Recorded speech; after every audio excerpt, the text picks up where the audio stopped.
ബഹുമാനപ്പെട്ട കോടതി മുൻപാകെ എനിക്ക് പറയാനുള്ളത്, നിരപരാധിയായ എന്റെ ഹസ്ബൻഡിനെ ഒരു കൊലക്കേസിൽ തന്റെ അധികാരം ഉപയോഗിച്ച് ഉൾപ്പെടുത്തുകയും അതിന്റെ പേരിൽ മാനസികവും ശാരീരികവുമായി കഷ്ടപ്പെടുത്തുകയും ചെയ്ത ACP ചന്ദ്രബോസിനെ കുറിച്ച് തന്നെയാണ്. അത് അത്യന്തം ക്രൂരമായ കാര്യങ്ങൾ തന്നെയാണ്. ഡിഫൻസ് വക്കീൽ അതുകൊണ്ട് തന്നെയാണ് അത്രയും വിശേഷണങ്ങൾ ചന്ദ്രബോസിനെതിരെ പറഞ്ഞത്. മധുശ്രീയും ചന്ദ്രബോസും ചേർന്നാണ് എല്ലാ പദ്ധതികളും പ്ലാൻ ചെയ്തത്. കാർത്തിക അണിഞ്ഞിരുന്ന ബ്രേസ്ലെറ്റ് എനിക്ക് ലഭിച്ചതും ഇരുവരും ചേർന്ന് നടത്തുന്ന ഒരു ബിസിനസ് സ്ഥാപനത്തിൽ നിന്നാണ്. അതെങ്ങനെ അവിടെ എത്തിയെന്നുള്ളത് മരണപ്പെട്ടു എന്ന് പ്രോസിക്യൂഷൻ പറഞ്ഞ ഈ കാർത്തികയുടെ മൊഴിയിൽ നിന്നും വളരെ വ്യക്തമാണ്. Objection your honour.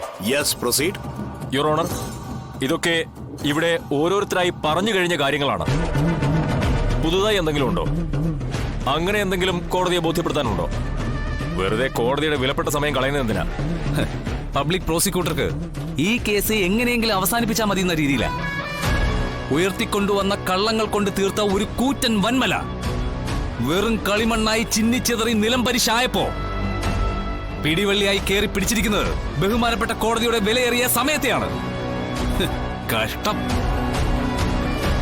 ഒരു മനുഷ്യന് അധപ്പതിക്കാം, പക്ഷേ ഇങ്ങനൊരു അധപതനം അത് ചിന്തിക്കാവുന്നതിലും അപ്പുറമാണ്.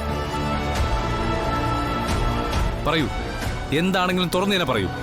സത്യം തുറന്നു പറയാനുള്ള ഏക സ്ഥലവും ബഹുമാനപ്പെട്ട കോടതി തന്നെയാണ്. കോളിളക്കം സൃഷ്ടിച്ച പല കേസുകൾക്കും തുമ്പുണ്ടാക്കുകയും കുറ്റവാളികളെ വേഗത്തിൽ വലയിലാക്കുകയും ചെയ്ത സമർത്ഥരായ പോലീസ് ഓഫീസർമാർ നമുക്കുണ്ടായിട്ടുണ്ട്. അവരെയൊക്കെ നമ്മൾ ബഹുമാനിക്കുകയും ആദരിക്കുകയും ഒക്കെ ചെയ്തിട്ടുണ്ട്.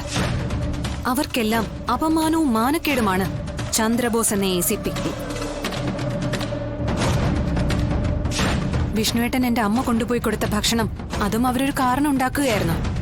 വിഷ്ണുവേട്ടൻ ഭക്ഷണമൊന്നും കഴിക്കുന്നില്ല എന്ന് പറഞ്ഞ് എന്റെ അമ്മയോട് ഭക്ഷണം ഉണ്ടാക്കി കൊണ്ടുവരാൻ പറഞ്ഞു. എന്നിട്ട് അതിൽ പോയിസൺ ചേർത്ത് വിഷ്ണുവേട്ടന് നൽകി.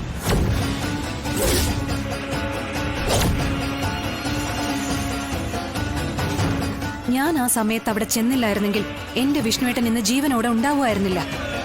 അതിന്റെ ബ്രെയിൻ, അത് ചെയ്തത്, നിയമം സംരക്ഷിക്കേണ്ട, നിയമം സത്യസന്ധമായി നടപ്പിലാക്കേണ്ട അസിസ്റ്റന്റ് കമ്മീഷണർ പദവിയിലിരിക്കുന്ന ചന്ദ്രബോസ് ആണെന്ന് പറയാൻ ഞാൻ ലജ്ജിക്കുകയാണ്.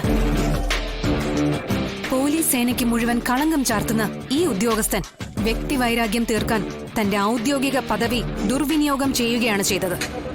Objection your honour. Objection sustained. Thank you. ചെയ്തു എന്ന് പറയാം.